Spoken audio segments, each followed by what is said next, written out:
These are easy to make Christmas collage clusters or toppers for card making or making journals, anything like that.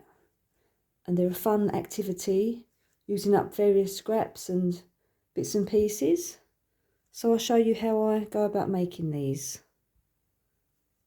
Oh, no, I've never made these before. I've just been watching other people make them on the various journaling channels. So what you need is a background paper. So it can be, I've got tea stained paper here that I've screwed up and then opened out. And then you can either freehand or cut, it's up to you, a shape for a base or background, like so. And then, as you can see, this isn't stuck down yet because I'm still playing about with it. Here you go. I use, this is a dye ink pad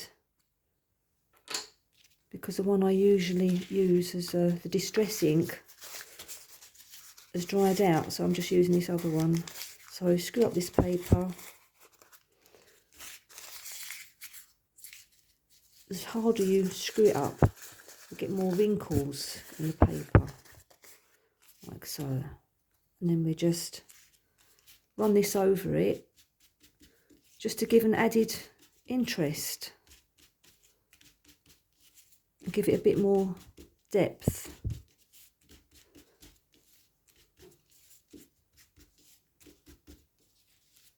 That should be okay. And then, what can we do next? Oh, in this one, I used some handmade paper. So again, it's a case of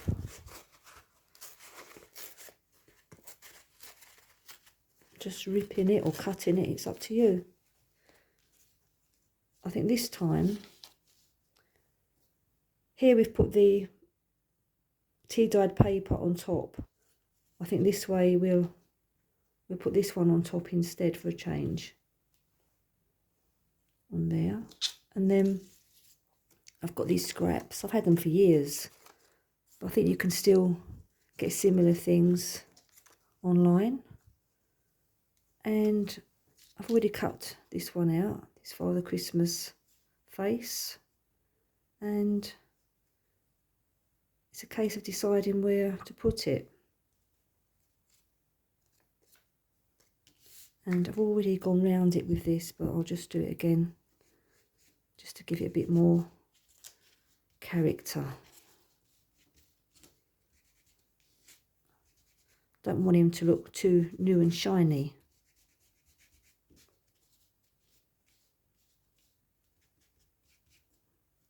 He looks like an AI Santa, doesn't he? That's creeping in everywhere. Okay, so that could go there.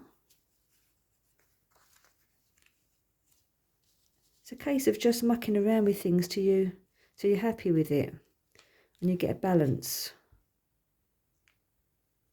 And what else does it need? Oh, in this one, I used a brad, a little stocking there, attached like that. So I could do that again. Or what have we got? Not sure. Or we could use snowflake. It's a bit white, but that looks quite nice, I think. So I might put that on there. And what else would it need?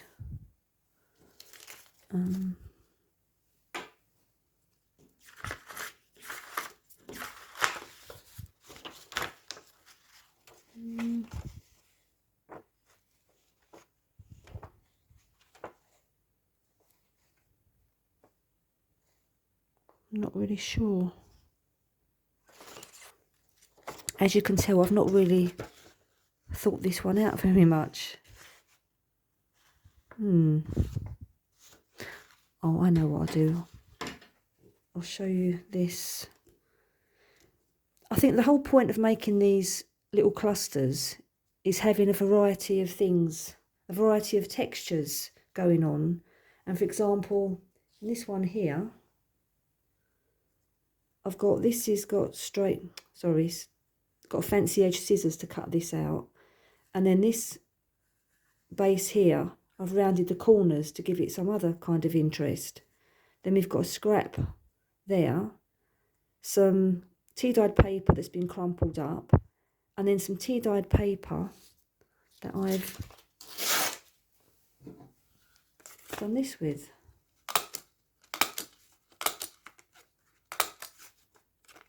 Just put some stars into it, or you can just use a regular hole punch.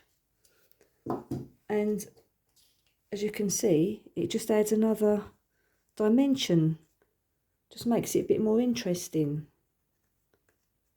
So you could play about for hours with these, mixing it up and doing different things. Right, where was I? So what can we put here? I think it's good to have about 5 elements. So here we've got, on this one, we have the background, the music paper, so it's 1, 2, this bit here, 3, the little wooden tree, and the face, Father Christmas face, or an old wood rose character. On this one we've got the background, the tea-dyed paper, 1, 2, 3, 4, we've actually got 6 including the bread on that one. And on this one we've got the background, those 2 bits of paper, 1, 2, 3, 4, 5. So I think 5 works quite well. So here we've got 1, 2, 3, 4. And I'm not really quite sure what it needs. Let's try this.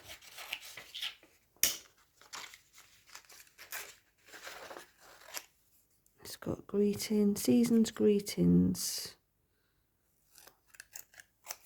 Oops, season's greetings. What would that be like on there? Season's greetings. We've cut that off a bit strange, haven't I? And then what we'd need to do, just to tie in with it all again, is just add a bit of brown ink to make it look a little bit vintage. You don't need to do that, but I just think it adds a little extra. And that could go there, like so. And then that could go, let's say, through there, and then open the back up. I've had these breads for years. I've never known what to do with them before, but now they've come into good use. So that can go there, that can go there. So we've got 1, 2, 3, 4, 5. And that's it. That's how to make your Christmas collage clusters. Why don't you have a go?